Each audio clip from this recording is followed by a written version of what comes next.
Tears form in his mother's eyes as she stares at the frying lumps of bread. Then she turns and puts her arms around him.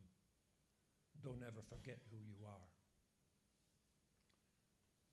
Okay, he gets to the Carlisle Indian School in Carlisle, Pennsylvania, quite a long, his first time on a railroad train.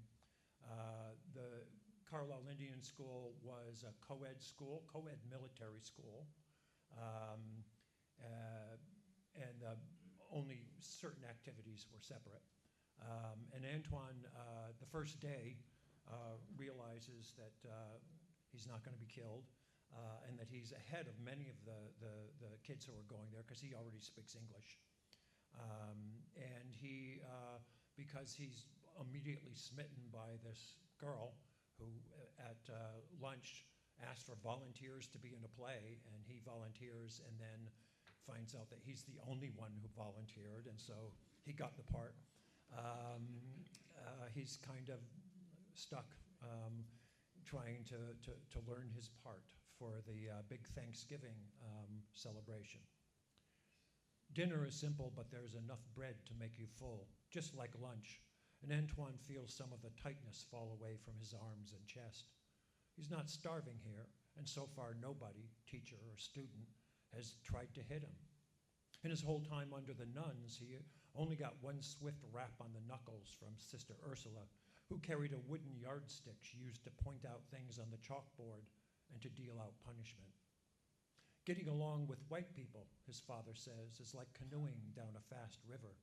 You have to watch ahead, know what to paddle through, and what to steer around. Antoine has always been good at this, unlike his brothers or his best friend Charlie Tatro, who fought the sisters every day for 3 years till they could raise red welts on his body and not hear a whimper out of him. And Père Etienne stepped in to call it a draw, suggesting that Charlie end his academic training and apply himself to something that paid a wage. After being assembled in ranks again and then let go, Antoine finds the library on the ground floor of the large boys' dormitory, securing a chair covered in cloth with a soft cushion under your tail and starting on the long poem, softly reciting the words to himself. Smiling answered Hiawatha, in the land of the Dakotas lives the arrow maker's daughter, handsomest of all the women. I'm surprised I never met her, says Clarence Rigaud, somehow appearing over his shoulder. Oh, right, you're a Sioux. The master sergeant snatches the paper from Antoine, glances at it. It's for that I know you want to impress that Oneida girl. By the way, Minnehaha has no meaning in Dakota. I figured. The Song of Hiawatha by Henry Wordsworth Whitefellow, a prime example of trochaic tetrameter. Antoine has never met anyone like Rigaud, seemingly smarter than even the white teachers here. Clarence hands the poem back to Antoine and strikes an orator's pose as some of the older boys in the library room begin to gather around to watch. In the woods of Pennsylvania, he orates, by the tiny town of Carlisle stands a noble institution for the dregs of evolution.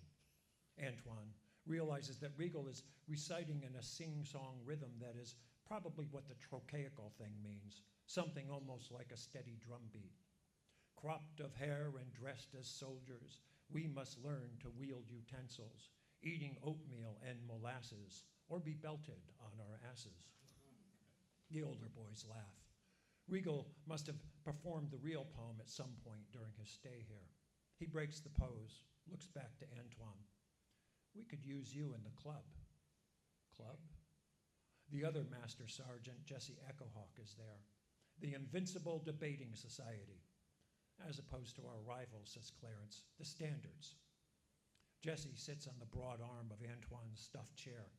We're given a resolution to support or oppose, and then each team has 3 members argue the case in a fixed amount of time. Miss Burgess heads the judges. Antoine is flattered to be asked to join something, but wary. He looks to Jesse, like, what kind of resolution? Our first one this year is proposed. Should the Indian be exterminated? We're in favor, says Clarence.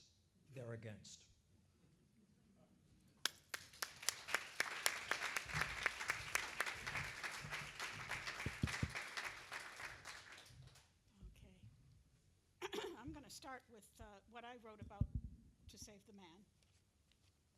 Save the Man takes us inside Carlisle School, the most famous of the 19th century residential Indian schools, where piously confident white teachers ruled isolated Indian children with a regimented brutality wrapped in good intentions.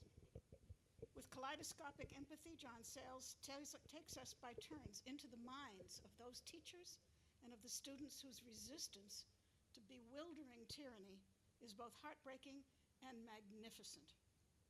Historically accurate, devoid of sentimentality, beautifully written and structured, To Save the Man is, hands down, best book I've read in years. So Thank you. buy Wow. it and have him sign it. Okay, empathy and good grammar. Oh. Okay, is this better? Okay. I could reread that again, but I think they heard. empathy and good grammar seem to me to be fundamental to the novelist's profession, but for historical fiction, curiosity and research comes next. In my experience, an entire novel can tumble out of a single startling fact, like 85% of the Jews of fascist Italy survived the Holocaust, or Doc Holliday was born with a cleft palate and a cleft lip, which his uncle repaired surgically in 1851. So was there a flashbulb moment like that for you with this book, or how did you get started on this one? Yeah, I was hired to write a screenplay about a famous football game that Jim Thorpe later went to in the early 1900s, went to the Carlisle School and got, kind of world famous because he also won gold medals at the Olympics. And he came back after he had won the gold medals at the Olympics and played one more season for Pop Warner, who was the coach. And the Carlisle Indian School played Army in the days when Army and Navy were the best teams. Harvard were the best teams in the nation and beat them. And so it was a big deal of the Indians beating the soldiers. And at one point, Jim Thorpe had been tackled by the cornerback on the Army team twice, and he said, people came here to see me run. Don't tackle me anymore. And the guy came at him to tackle him again, and he said it in his memoir, I gave him the hip and the knee and knocked him out. And that was Dwight Eisenhower when he was a cadet. So I wrote this script, and I was writing this. I realized, well, okay, this is set in, I think it was 1912. But I'm fascinated with the school and what it must have been like for these kids who were there, and started looking into it more to see what their backgrounds were. And this incredible mix of kids who, some of them, their people had been speaking English and dealing with white people for 3-4 generations. And then, somebody like the character Clarence Regal, who I just talked about, who was about to kill his first buffalo and came there very young, speaking not a word of English. And you were punished if you were caught speaking your native language. This idea that, we're going to civilize you, your only way forward, the only way you'll survive is to forget your culture and hopefully forget your parents and never go back to the reservation. So this, this kind of, it was, the Harvard and Alcatraz of Native American kids at that time. So I got fascinated with it. I wrote a screenplay based on the stuff that happened around 1890, 91, because I realized, there are kids, they were putting out a newspaper and then a monthly, kind of magazine kind of format thing. So there were these, about a third of the kids at that time were Lakota kids.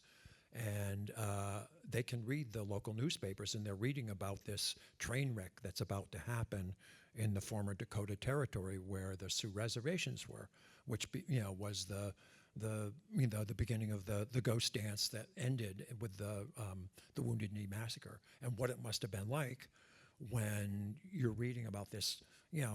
I'm stuck in this school. If I try to leave the school, because Native Americans were not American citizens until 1924, they were wards of the state, I'm a fugitive from justice, from federal law. They will chase me down, so I can't just run away and go home without permission, what that's like. And then I realized it's also a boarding school story. And that was and a co-ed boarding school story, and that's even more interesting kind of thing. So I just thought it was a fascinating thing. I wrote a screenplay. We tried to get it made, could never raise the money for it. And then it sat for 12, 15 years or something like that. And finally one day I said, just because we couldn't make the movie doesn't mean it's not a good story. And then, as happens with a lot of things, I think 3 of my books were either short stories or screenplays that I made into movies. I did the opposite, and I went back to it. I'd done about half the research, and my rule is, not every writer has this rule, is I allow myself 1 week of research, and then I have to write some fiction, because research is so seductive, and all of a sudden how did I end up in Polynesia? Because it's fascinating, but then you sit down and you start writing about whatever you were doing the immediate research about, and you realize I'm going to need to know more about that detail, but you keep going forward. Yeah. I was going to ask you about that. Do you, in general, do most of your research up front? And the answer is no. No. And so when do you know you have the first paragraph?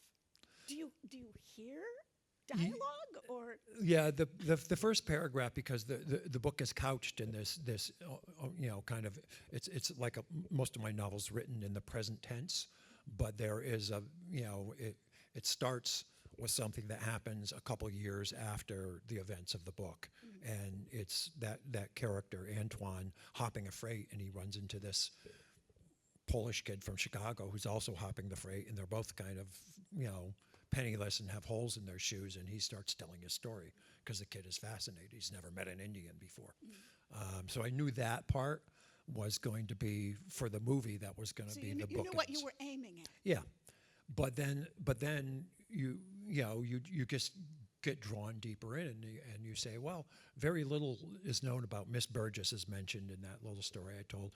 She was a force. She was her dad was she was a Quaker. Her dad was an Indian agent, so she'd grown up on a reservation. She knew how to run printing presses. It's been kind of very, very kind of, wow, she did a lot. She was like, the soul of the school in a way. But she was a lot of the problem for these kids, just because of her attitudes. And some of them were religious attitudes. Some of them were because she had seen the, dead people on a battlefield when the Sioux and the Pawnee fought each other. And she had a column that was called The Man in the Bandstand. There was a bandstand in the parade ground, and you didn't know if it was a male or a female teacher that saw everything and knew everything and would write these kind of, you've got to learn how to use your knife and fork and be polite and, pull chairs out for young ladies and all this kind of stuff. But also a lot of, one of her phrases was, tell yourself, I am getting better every day. And as one of the characters says, I've been here 6 years. If I've been getting better every day, how bad was I? And there's that in everything that she said. And I went and did like a deep dive and found stuff that had never been written before about her, found her family story and stuff like that. And of course that gets in the book that wasn't in the screenplay. Yeah, exactly. The book one of the things I admired about it was that there were no easy stereotypes. It wasn't like noble savages versus the evil white folks. These were people who were honestly trying to do the best they could for these kids. Yeah, there's a thing that I think you dealt with in one of your books, which is there's a difference when you get into historical characters of what somebody really did and what people will believe happened, because sometimes it's just so amazing. You say, oh no, if you put that in a movie, nobody believed that. And I just stumbled on this book. Some guy in Philadelphia been cleaning out his dad's garage, and he found a box full of these papers from his dad's friend, who was a local Catholic priest. And I realized, oh, I didn't know he was on the Indian reservations when he was a young priest. And then he finds out, oh, he wasn't born Catholic. oh, and he was a soldier of fortune before he was a priest, and and he was descended. How bad was he before he became Yeah, a priest? and he was descended from somebody who was a Revolutionary War general, and so he wrote this book, and he did a deep dive into this priest, and he found all these records about him, and he found his diaries. His dad had the guy's diaries, and about the fourth chapter of the book has the subtitle, "Was Father Crane insane?" And you realize the answer is yes. This guy was crazy, and he had responsibility and power over people on certain of the Dakota reservations. And it was really tough to get him to be believable, because some of the stuff he pulled. And yeah, I was raised Catholic, so I understood, some of that stuff. This is a time he was American-born, went back to the Revolution. 1 out of 10 Catholic priests in America in 1890 was American-born. Catholics were like Jews. They were, ostracized in many, many places, and most of the priests were Swiss or French or whatever, and so he already felt like an odd man out, even within his faith. And then he goes to, bring his version of Jesus to the Dakota people. So, you just stumble on these things, and you have to make that decision. Does it fit into this book, or is it just fascinating? Would anybody believe me if I did that? Yeah, I've had several experiences like that. The most germane would be the one where digging deep. My rule is I have to know the childhood of all of the important characters. I have to know where they were brought up, what was the war that their father fought in, because there's always a war that the father fought in.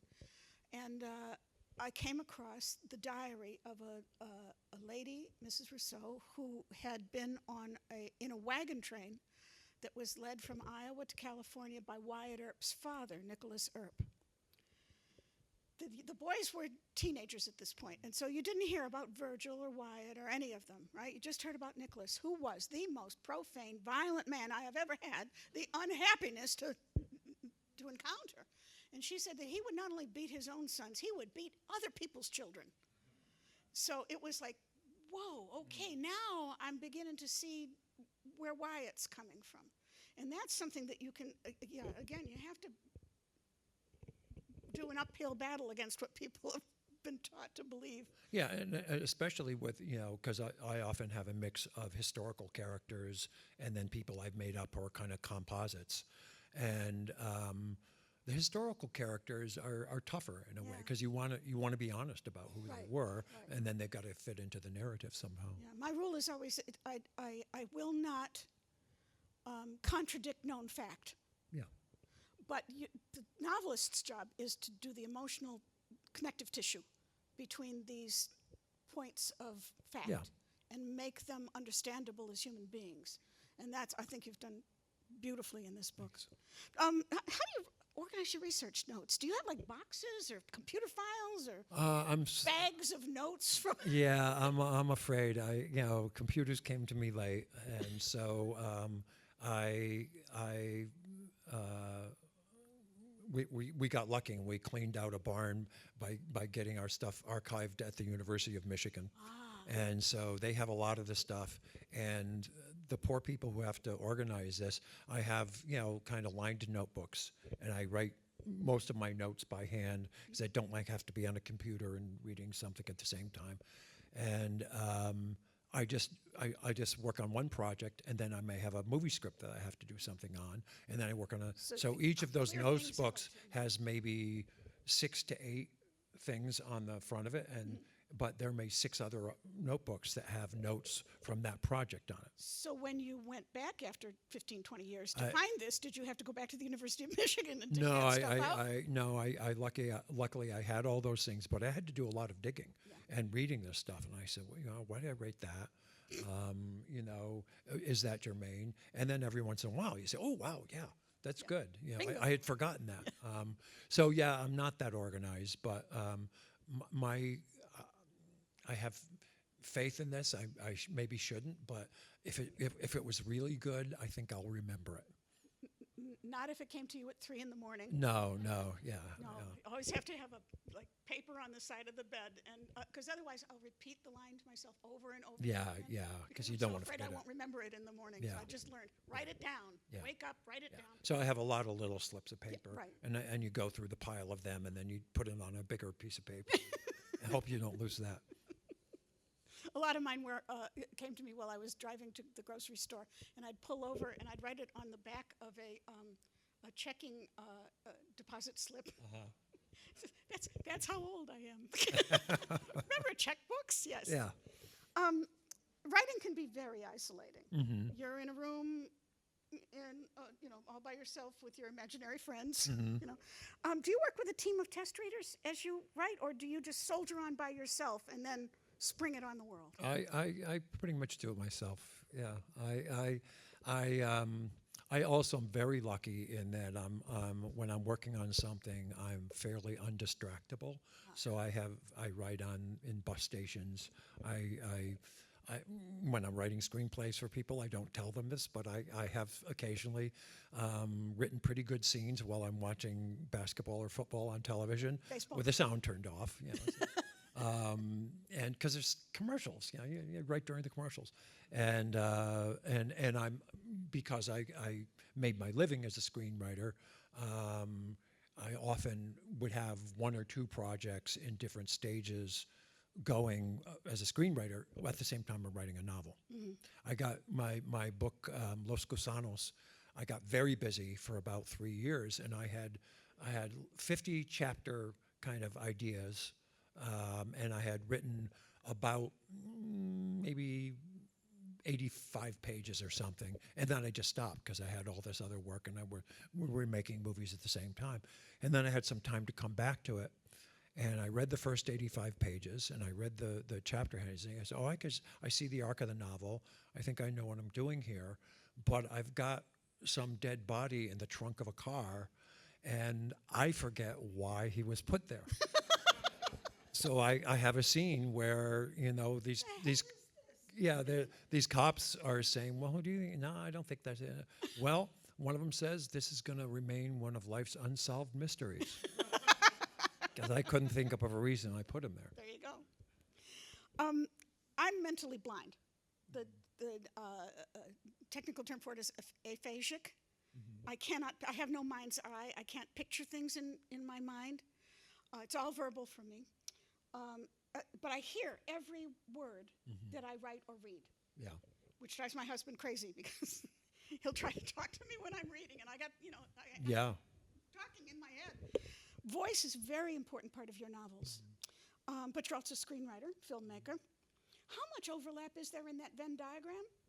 Do your characters and stories take shape for you by way of voice or visually? I actually think the acting is more important than any of it. So I started doing acting a little bit in college, and then afterwards I was in a summer stock company. And one of the things that you do that, I didn't, I write historical novels now and then. I never took a history class. I got to go to college and never took a history class. I took one English class. I was a psychology major because I was interested in people. I was an anatomist. Yeah. And how do people work? Yeah. So as an actor, one of the things that you do is you say, oh, what childhood? It may not be in the text, but how did this person grow up? It may get into the way that you play something. You're not going to change lines, but the minute you take that part, you're starting to see the world from that character's perspective. So I had the good fortune to be in Of Mice and Men twice, playing two different characters in two different productions about 2 years apart. And the first time I was playing this old guy who's, there's no Social Security in those days, and he's terrified that he's going to be thrown out on the road and starved to death. And he's always kind of listening to the other guys, and they kind of ignore him. You walk on the stage as that character, and half the dialogue you don't hear, and then something will prick up your ears from that play, which is always, it doesn't change from project to project as far as the words are concerned. The next time I played Lenny, who's the great big guy who's not too with it upstairs, but he's a nice guy, and he's got this friend George, and he likes little furry animals and petting furry things. And when he walks on stage, it's a totally different amount of the story that he pays any attention to. You know, if it's about food or mice, he might, perk up. And so you realize this person goes through the world, and they not only have their point of view, which might be what they're thinking, but they don't see the same things. They don't hear the same things. And I've often written movies or books where people don't even speak the same language. So you realize, how are they ever going to have any kind of good interaction when they believe such different things, and they have such different knowledge, partly because there's stuff they don't want to know. And as I write characters, when I create a character or I find a historical character, I basically I play every part. Act it out. What would he say? How would he say it? Do you hear that? I hear it, yeah. And once I kind of get the voice of the character, when the character comes up again, I know how he would say that. What vocabulary he would have. And then you have to be aware, a lot of our movies have had African American actors in them, and I often talk to them about how most African American people have 3 to 5 versions of themselves that they walk out. There's the one, okay, I'm going for a job interview at a bank. That's that black guy, Oh, I run into my friends on the street. That's that guy. Oh, I'm going home and mom's there, and we're going to church together. That's another guy. Most people have a couple versions of themselves. Switching. Yeah, so you have to also be aware of that when you're dealing with your characters is, who are they in front of? So one thing that, I deal with a little bit in this book is that, these kids were, Clarence Regal has gotten to the point where he's thinking in English. He's been there long enough, and he's been good enough at playing the game that he started to forget his Lakota. And he's nervous about going back, because that's just like, how could you do that? What treason. But that those people that you are going to always be changing according to what the situation is. When you're writing, it's just you and your imaginary friends. But a director has to get hundreds of people on the same page, literally. What's more challenging for you? They're both challenging in different ways, and they're both satisfying in different ways. The great thing about novel writing is you're God. If you want the sun to shine, it was a sunny day. I realized once in my book Los Gusanos, there, I do the Bay of Pigs invasion, and I had 3,000 Cuban troops marching down this road, and if I was making a movie, the costumer would come to me and say, "Are we going to see their feet?" That's a lot of boots. Because I understand budget, I would say, okay, well, what are my shots, and how many boots do we actually need to see? On the other hand, when you're writing a book, editors, if they come in at all, they come in very late.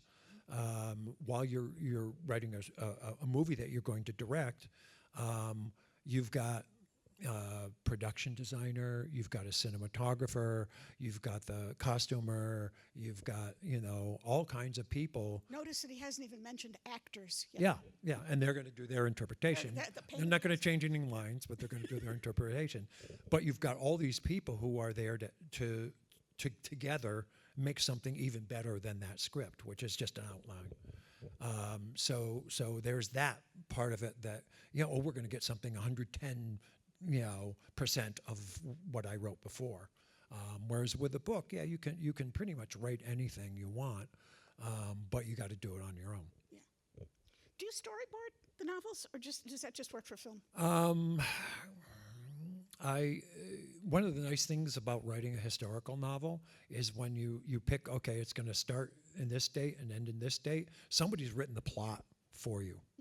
I don't have to make it up.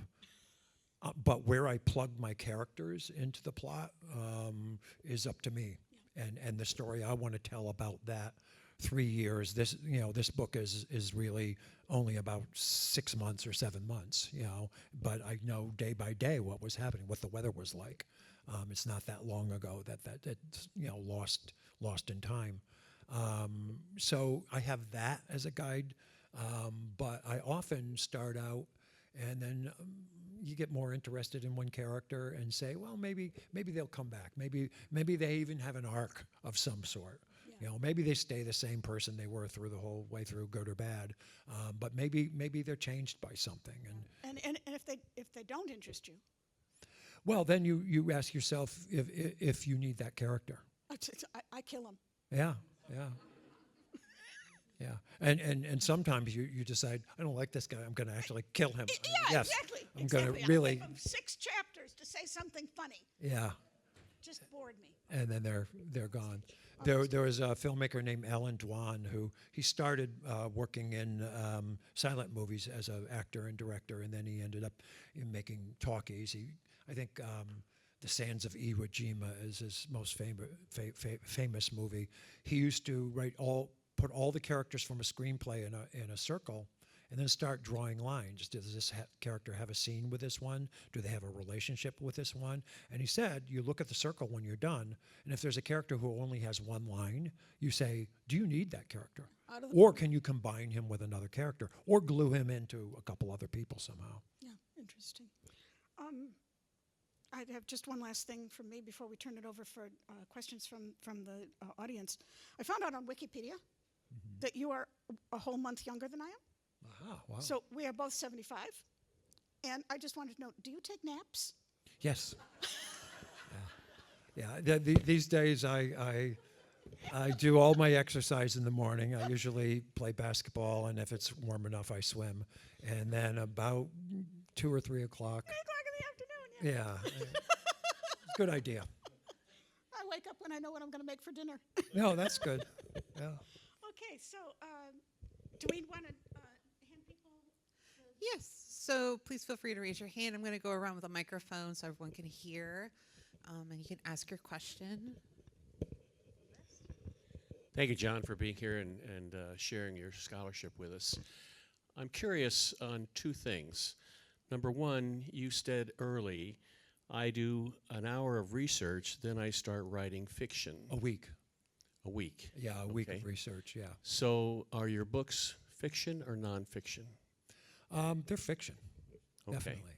Yeah, I'm manipulating some characters that I've made up and putting them in real situations very often. And then some of my books were just totally made up and have no historical figures in them. As you researched your current book, To Save the Man, how did that research affect you as you found out further into the truth? I think mostly it humanized some of the characters, especially ones who I really didn't like, and then some of the ones that I did like.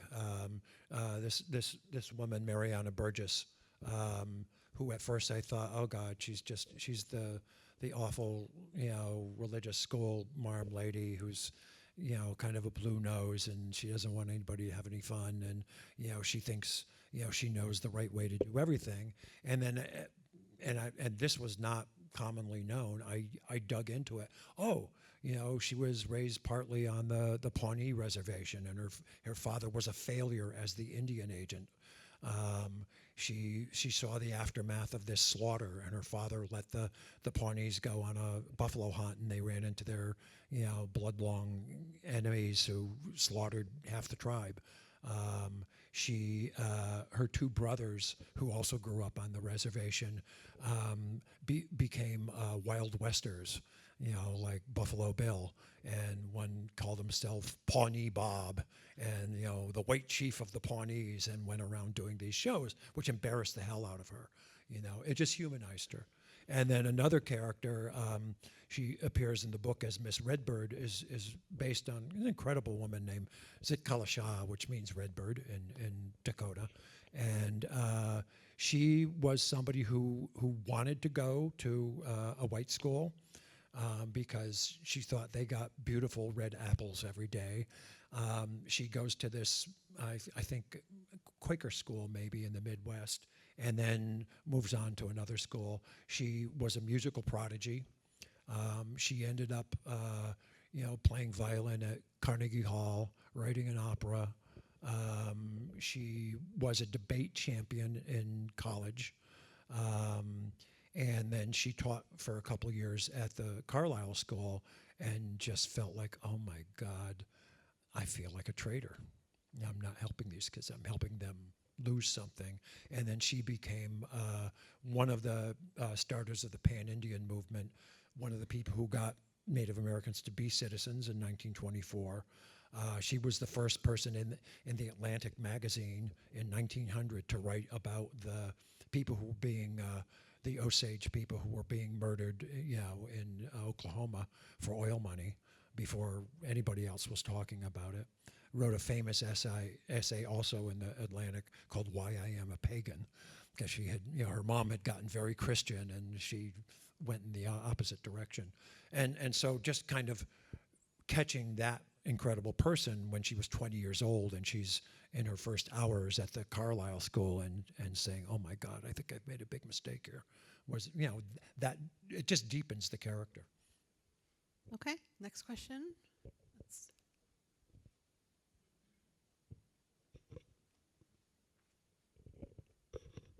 First of all, thanks for sharing all these cool stories. I want to ask about your movies. You alluded to film being more collaborative than being God. Do you have a favorite movie that you directed, or one that you're proudest of? Not really. They're because they're collaborative. It is a shared experience, and so I come away thinking about the people I got to work with, as much as I do the movie, which I have my own. I edited most of them, so I have a lot of control over them. I have favorite experiences. Making Matewan in West Virginia, where we were, the community there in the tiny town that we shot in. Really got into it. They appeared in the movie. Some of them worked on it in the art department and things like that. And people came up and this gun belonged to Sid Hatfield or whatever, and it's been in my family. So you start to get stories from people. We made a movie in Cajun, Louisiana, which was just great, and we still have friends down there. We got to make a movie near American Beach, which is on Amelia Island near Jacksonville, and the crew got to live on the beach. How can you beat that? And then other ones, I'm very happy about the movie, but they were really tough living situations or working situations. So, it's and now being 75, and having started, making movies in 1978. Every one of my movies, there's people who are no longer living, both on the crew and the cast. And so you see somebody and say, oh God, yeah, right. So it's a funny relationship you have with something that you did a long, long time ago that involves people. Whereas a book, it's really just a book. I have very few memories of actually writing a book. Occasionally I'll remember, oh yeah, I got that idea there. Do you remember? Oh, no, and I have a gig coming up next week about A Thread of Grace. It's University Hospital's book club is doing it. And I had not read that since I wrote it. So it was published 20 years ago. Yeah. It was written 7 years prior to that. Yeah. And I'm like, she sent me these questions, like, what was the hardest character for you to write? And I was like, I don't remember. Yeah. So I'm really scared about what's going to happen when I go. I'll just play it like, I don't remember. I would love to tell you, but I just don't remember. I'm a little old lady now. How were you doing other things in those 7 years, or was it just tough to get a publisher? No, it just took. It was. Oh my God! It's probably the hardest 5 years of my life personally. My mother was dying of ovarian cancer. My kid. Just life. Family things happening all at once, and I was writing about the Holocaust, and worse yet, I was writing about fascist Italy, where 85% of the Jews survive. Yeah. And I didn't want to write a feel-good Holocaust novel. Yeah. So it was things like it just took a long time, and Yeah. I was concerned about that, and narrowing it Yeah. down to what people would know in northwestern Italy, in the mountains north of Genoa. Yeah. Knowing what I shouldn't know, knowing what my characters shouldn't know. Yeah. It was a tough. Do you ever have scenes that you know you have to write that you're not looking forward to because they're really tough? Occasionally. I don't remember anything from that one. I do remember, we were talking about voice. The weirdest thing that happened to me as a novelist was I was on tour for one book, and I was doing the research for about Doc Holliday.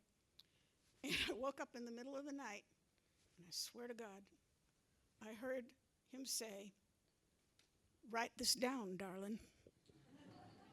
Now, admittedly, he sounded a lot like Val Kilmer. I'm just saying. But nevertheless, it was an absolutely wonderful scene where he is, how people will say, "Don't borrow trouble." Yeah. Doc was borrowing happiness.